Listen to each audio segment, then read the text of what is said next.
να προχωρήσουμε και λίγο προς την Ιερά Οδό, πάντα εδώ με το φίλο τον Ανδρέα. Καλοκαίρι λοιπόν του 1944 οι Γερμανοί έχουν ήδη χάσει τον πόλεμο, έχουν ιτηθεί από τις αρχές του προηγούμενου έτους στο μέτωπο της Σοβιετικής Ένωσης και έχει αρχίσει η συντεταγμένη υποχώρησή τους εδώ και πάρα πολλούς μήνες. Το καλοκαίρι του 1944 η αριστερή αντίσταση με επικεφαλή στο ΕΑΜ Ελλάς, εδώ στην Αθήνα τουλάχιστον, είχε κατορθώσει να απελευθερώσει μεγάλα τμήματα της πρωτεύουσας, πολλές γειτονιές, οι οποίες ουσιαστικά βρίσκονταν κάτω από τον έλεγχο των Ελλήνων αντιστασιακών και χωρίς καμία δέσμευση από τις δυνάμεις κατοχής. Ωστόσο οι Γερμανοί προετοιμάζουν την αποχώρησή τους. Ξέρουν ότι σε λιγότερο από 6 μήνες θα χρειαστεί να εγκαταλείψουν την Ελλάδα και την Αθήνα φυσικά. Θα προχωρήσουμε όμως λίγο προς την Ιερά Οδό. Να πούμε ότι το καλοκαίρι του 1944 εδώ στο Εγάλεο ο κόσμος της πόλης έχει ανακηρύξει διαβοής σε σαν λαϊκό δήμαρχο το Γιάννη Μπατζακίδη, ο οποίος είναι μέλος του ΜΚΟΕ και πολιτικός καθοδηγητής του ΕΑΜ. Φτάνουμε στην αποφράδα για όλους τους Εγαλιώτες ημέρα της 29ης Σεπτεμβρίου του 1944. Ήταν Παρασκευή. Εκείνη τη μέρα, πολύ πρωί, όπως αναφέρουν κάποιες μαρτυρίες, συγκεκριμένα υπάρχει μια αναφορά από μια κάτοικο της περιοχής, τη Στυλιανή Μιγιάκη, όπως έχει καταχωρηθεί στο λίμα η σφαγή του Εγάλεο που υπάρχει στην ελληνική Wikipedia. Υπάρχει λοιπόν μια αναφορά που λέει ότι σημειώθηκε ένα μεμονωμένο περιστατικό στη γέφυρα του ποταμού Κηφισού. Τότε ο Κηφισός ήταν ποτάμι, δεν ήταν στη μορφή που είναι σήμερα, ήταν ποτάμι με εξήλινες γέφυρες. Στη γέφυρα λοιπόν του ποταμού Κηφισού, στο ύψος της Παλαιάς Καβάλας, όπου υπήρχε ένα φυλάκιο του Ελλάς, έγινε μια ανταλλαγή πυροβολισμών μεταξύ ενός ή δύο Γερμανών μοτοσυκλετιστών ταχυδρόμων κατά πάσα πιθανότητα με δύο νεαρούς αντάρτες του Ελλάς. Οι μοτοσυκλετιστές ανατράπηκαν στην κήτη του ποταμού, δεν είναι βέβαια αν τραυματίστηκαν ή όχι. Γεγονός είναι όμως ότι επέστρεψαν, προχωράμε όμως προς τα δω λίγο, Ανδρέα μου, επέστρεψαν στη βάση τους στην οδό Μαρκόνη, όπου σήμερα είναι η γνωστή βάση του ναυτικού.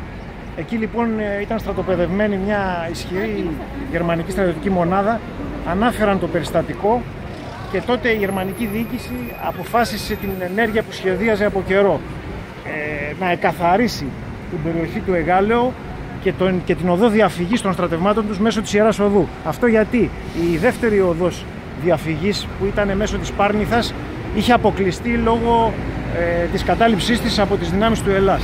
Άρα λοιπόν ο μόνος τρόπος για τα γερμανικά στρατεύματα στην πορεία τους να εγκαταλείψουν την πρωτεύουσα θα ήταν μέσω της Ιεράς Οδού. Οι Γερμανοί λοιπόν αναζητούσαν μια αφορμή για να προβούν σε κάποιες καθαριστικές τρομοκρατικές επιχειρήσεις ώστε να καθυποτάξουν το φρόνημα του πληθυσμού. Ας μην ξεχνάμε ότι οι Εγαλιώτες αντιστασιακοί είχαν προβεί σε ένα από τα πρώτα σαμποτάζ της κατοχής, καταστρέφοντας πάνω στο όρος Εγάλεο γραμμές τηλεπικοινωνιών.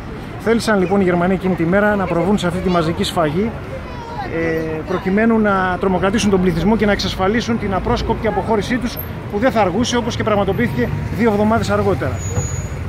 Είμαστε λοιπόν στην 29η Σεπτεμβρίου. Μετά το περιστατικό, συντονισμένα οι Γερμανοί προσέρχονται στο Εγάλεο από δύο πλευρές. Δεν έρχονται μόνο από την πλευρά της οδού Μαρκόνη, αλλά έρχονται και από την πλευρά του Χαϊδαρίου.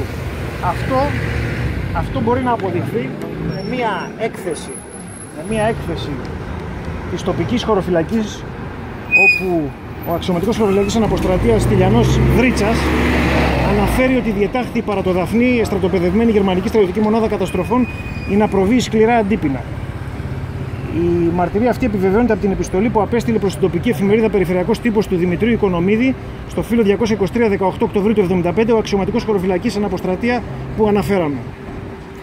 Άρα λοιπόν έχουμε μια συντονισμένη επιχείρηση. Και βάλανε και φωτιά νομίζω. Ναι, θα τα πούμε στην πορεία, βάλανε φωτιά. Το θέμα είναι ότι η επιχείρησή τους είναι προσχεδιασμένη και συντονισμένη, δεν είναι τυχαίο γεγονός και βέβαια δεν οφείλεται σε μάχη, γιατί υπήρχε μια παρανόηση ότι προηγήθηκε μία μάχη των Ελλήνων αντιστασιακών με τις δυνάμεις κατοχής. Τέτοια μάχη δεν υπάρχει, δεν έχει γίνει μια τέτοια μάχη. Απλώς λίγους μήνες πριν έχει σημειωθεί μια σύγκρουση του Ελλάς με δυνάμεις ταγματασφαλιτών και όχι Γερμανών στον Ελαιώνα. Αυτό προκύπτει από τη μαρτυρία του Αιγαλιώτη Γιάννη Μπαλατσούρα, την οποία έχει καταθέσει και στο βιβλίο μου το Αλφαβητάρι του Εγάλο, μια πόλη, μια ιστορία.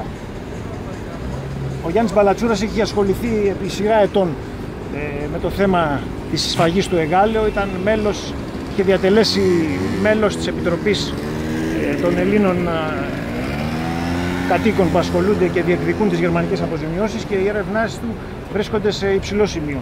Είναι λοιπόν αξιόπιστος. Έχουμε τη μαρτυρία του λοιπόν ότι η πρώτη δολοφονία που σημειώνεται από τους Γερμανούς είναι η δολοφονία 2 νεαρών φοιτητών, τους οποίους συναντούν μόλις σχεδόν στρίβουν από την οδό Μαρκόνη στην Ιερά Οδό. Στρίβουν και συναντούν 2 νεαρούς που μάλιστα σπούδαζαν προπολεμικά στη Γερμανία και γνώριζαν τη γερμανική γλώσσα. Υπάρχει μια ανταλλαγή κάποιων λέξεων, κάποιων εξηγήσεων μεταξύ τους, και στη συνέχεια εκτελούνται ψυχρό τα 2 αυτά νεαρά παιδιά. Είναι τα πρώτα θύματα. Ερχόμενοι οι Γερμανοί, όποιους Έλληνες συναντούν στον δρόμο τους, κατοίκους του Εγάλεου ή όχι, τους εκτελούν αδιακρίτως. Μέχρι να φτάσουν στο σημείο που διασταυρώνεται η Ιερά Οδός, στην οποία περπατάμε τώρα με τη λεωφόρο Κηφισού. Εδώ να πούμε ότι από λάθος στην αναφορά των 2 μοτοσυκλετιστών δεν αναφέρθηκε ότι το συμβάν έγινε στη γέφυρα της Παλαιάς Καβάλας, αλλά έγινε λάθος και αναφέρθηκαν ότι το συμβάν είχε γίνει στη γέφυρα της Ιεράς Οδού. Γι' αυτό και η γερμανική επιχείρηση ξεκίνησε από το σημείο αυτό, στην περιοχή του Αγίου Γεωργίου δηλαδή. Η σφαγή ξεκίνησε από εκεί. Παράλληλα, σύμφωνα με τη μαρτυρία του 11χρονου τότε Αιγαλιώτη φαρμακοποιού του Ιωάννη Κουρούση, ο οποίος είναι ανιψιός του δεύτερου κοινοτάρχη του Εγάλεου, οι Γερμανοί έφτασαν και από δεύτερη πλευρά. Ο Γιάννης Κουρούσης, ο 11χρονος τότε Γιάννης Κουρούσης, μέσα από τα στόρια, από τις γρίλες του σπιτιού του, στην οδό Μοσχονησίων όπου κατοικούσε, είδε τις μονάδες των Γερμανών να πλησιάζουν και από το Χαϊδάρι. Άρα έχουμε λοιπόν μια συντονισμένη επιχείρηση. Εδώ έχω ένα σχεδιάγραμμα φτιάξει. Φαίνεται ο ποταμός Κηφισός, φαίνεται η γέφυρα της Παλαιάς Καβάλας όπου έγινε το συμβάν με τους μοτοσυκλετιστές, φαίνεται η γέφυρα της Ιεράς Οδού, και βλέπουμε με τα βέλη από Χαϊδάρι και από Μαρκόνη, από Αθήνα, να έρχονται οι Γερμανοί. Κύρια εστία όπου εκδηλώθηκε η σφαγή είναι ο Άγιος Γεώργιος, αλλά έφτασαν μέχρι και την οδό Πιπίνου, όπου αναφέρεται ένα συμβάν από την μάρτυρα την κυρία Μιγιάκη, ότι στην οδό Πιπίνου είχαν βρει καταφύγιο στο τελευταίο σπίτι κάποια νεαρά παιδιά από το Εγάλεο προκειμένου να γλιτώσουν. Εκεί λοιπόν έφτασαν οι Γερμανοί. Εδώ έχω σχηματικά κάνει μια αναπαράσταση. Έχουν φτάσει λοιπόν στο στενό και παρατηρούν επί 1 ώρα τουλάχιστον με τον αξιωματικό τους, με τα κιάλια, το στενό. Οι νεαροί Αιγαλιώτες έχουν καταφύγει στο τελευταίο σπίτι ώστε να μπορέσουν να διαφύγουν σε ένα βουστάσιο γειτονικό. Οι Γερμανοί επί ώρες ίσως δεν τόλμησαν να εισδύσουν στο στενό γιατί φοβήθηκαν μια παγίδα, και έφυγαν τελικά, ώστε οι νεαροί τελικά σώθηκαν που βρισκόντουσαν εκεί. Δεν είχαν όμως την ίδια τύχη πάρα πολλοί άλλοι εργαζόμενοι, είτε γιατί επέστρεφαν από τις δουλειές τους, είτε γιατί εγκλωβίστηκαν μέσα στους χώρους δουλειάς, όπου εκτελέστηκαν ομαδικά από τους Γερμανούς. Η κύρια όμως εκδήλωση της γερμανικής θηριωδίας σημειώθηκε πολύ κοντά στον Άγιο Γεώργιο, όπου θα προχωρήσουμε λίγο πιο γρήγορα για να μπορέσουμε να φτάσουμε και στο Ηρώ. Στον Άγιο Γεώργιο λοιπόν έφτασαν η κύρια μάζα της γερμανικής επίλεκτης μονάδας, ίσως να ήταν ένα επίλεκτο τάγμα ή σύνταγμα, ενδεχομένως να υπήρχε και καθοδήγηση από εντόπιους συνεργάτες τους. Σύμφωνα λοιπόν με μαρτυρίες, άρχισαν να εκτελούν αδιακρίτως και επίσης να ρίχνουν μια άσπρη σκόνη πάνω στα σπίτια και στις κατοικίες και στα καταστήματα τα λιγοστά που υπήρχαν τότε, και στη συνέχεια να βάζουν φωτιά. Περισσότεροι από 65 κάτοικοι κάηκαν ζωντανοί μέσα στα σπίτια τους, άλλοι 35 περίπου εκτελέστηκαν. Άρα λοιπόν ο αριθμός των εκτελεσμένων Ελλήνων, των δολοφονημένων Ελλήνων εκείνης της ημέρας, φτάνει και ξεπερνάει τα 100 άτομα, ίσως να πλησιάζει και τον αριθμό των 150 ατόμων.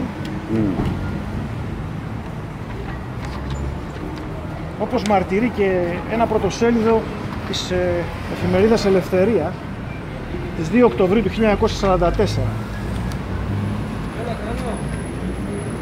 Η σφαγή διάρκεσε αρκετές ώρες, έως ότου τελικά υπήρξε μια παρέμβαση από τη Σουηδική Πρεσβεία και από τον Αρχιεπίσκοπο Δαμασκηνό. Εδώ έχουμε μια συμβολική, έτσι, φανταστική αναπαράσταση, ο οποίος λέγεται ότι κατέφθασε ειδοποιημένος από τον ανιψιό του μαζί με τον Σουηδό πρέσβη και οικέτεψε τον Γερμανό σωματάρχη να σταματήσει η σφαγή.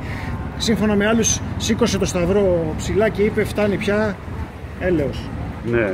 Η σφαγή σταμάτησε μετά από αρκετές ώρες. Άφησε πίσω της, όπως είπαμε, πάνω από 100 νεκρούς εγαλιώτες. Το θυμάται η μητέρα μου αυτό. Το θυμάται και η μητέρα σου. Πολύ παλιοί εγαλιώτες το θυμούνται αυτό, από διηγήσεις των γονέων τους ή και από τις διηγήσεις, από τις εμπειρίες τις δικές τους. Όλα αυτά τα σπίτια, όσο πλησιάζουμε προς τη γέφυρα του Κηφισού, δέχτηκαν τα πυρά των Γερμανών στην οδό Φιλιππουπόλεως. Στη διασταύρωση Φιλιππουπόλεως με την Ιερά Οδό υπήρχε το παλιό σπίτι στη γωνία, πριν κατεδαφιστεί γύρω στο 1980. Μέχρι το 80 λοιπόν διακρίνονταν οι ρηπές από τις γερμανικές σφαίρες πάνω στους τοίχους. Θέλω να προσθέσω εδώ, δεν θα φτάσουμε στο ηρώο. Θα πω ότι υπάρχει ένα ηρώο των εκτελεσμένων που γίνεται πριν μνημόσυνη δέηση κάθε χρόνο, και υπάρχει και ένα άλλο ηρώο στο τρίτο νεκροταφείο, όπου έχουν θαυτεί τα περισσότερα από τα θύματα. Θα τελειώσουμε όμως εδώ λέγοντας ότι οι Γερμανοί δεν τιμωρήθηκαν για αυτό το έγκλημά τους. Το Εγάλο δυστυχώς δεν έχει ενταχθεί στο δίκτυο των μαρτυρικών πόλεων. Θέλω να πω ότι ο αείμνηστος εγαλιώτης αντιστασιακός συγγραφέας και δημοτικός παράγων, ο Νίκος Μιχιώτης, έκανε ένα πολύ μεγάλο αγώνα μέσα και από το βιβλίο του «Το χρέος τιμής» που συνέγραψε. Έκανε ένα πολύ μεγάλο αγώνα σε αλληλογραφία με τις γερμανικές αρχές, προκειμένου να διερευνήσει τα αίτια, τις αφορμές αυτού του συμβάντος, να βρει κάποια ντοκουμέντα. Ουδέποτε οι Γερμανοί ανταποκρίθηκαν, του απαντούσαν ότι τα αρχεία των Ναζί είναι κατεστραμμένα. Δεν μπόρεσε να δικαιωθεί ο αγώνας του Νίκου του Μιχιώτη, ωστόσο άφησε ένα γραπτό ντοκουμέντο που είναι πραγματικά ένα χρέος τιμής για κάθε εγαλιώτη να το αναζητήσει και να το διαβάσει, για να γνωρίζουμε τι συνέβη στην πόλη μας, ώστε τα λάθη του παρελθόντος να μην επαναληφθούν στο παρόν και να μας οδηγήσουν σε ένα πιο ασφαλές μέλλον, ειρηνικό, για μας και για τα παιδιά μας που τόσο έχει ανάγκη ο ελληνικός λαός. Ευχαριστώ τον φίλο μου τον Αντρέα για τη συνεισφορά του σε αυτό το ντοκουμέντο. Και εγώ ευχαριστώ. Όσοι θυμούνται βέβαια από τους παλιούς εδώ, είναι λίγοι βέβαια αυτοί που ζουν, ας πούμε. Και είναι κάποιοι που τα θυμούνται όλα αυτά. Κάποιοι ακόμα θυμούνται. Οι μνήμες είναι ακόμα νοπές παρά τα 73 ολόκληρα χρόνια που κοντεύουν να συμπληρωθούν. Ποτέ πια φασισμός. Okay.